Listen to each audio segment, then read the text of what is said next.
लाइल गहनवा किशोरी उमर मोरी बारी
पहले डोली खटोला से दोना बिया हो साज समाज पिया लैया हरे रामा और कहरवा चली।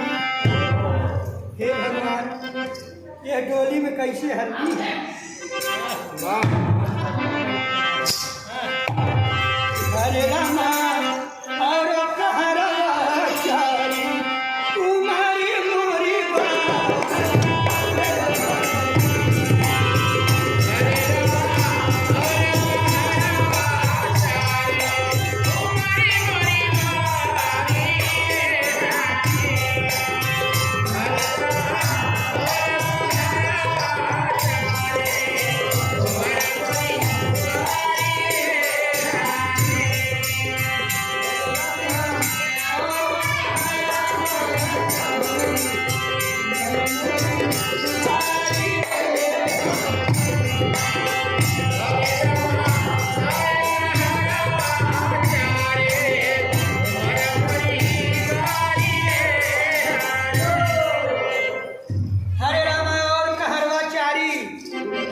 चार गो कहार हमरे डोला में लग गई ने और धीरे धीरे लेके चल रहने।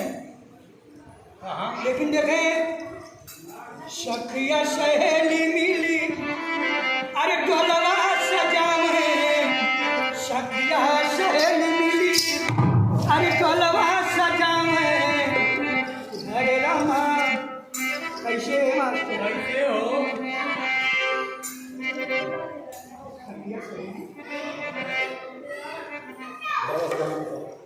सखिया सहेली मिली अरे डोलवा सजावे।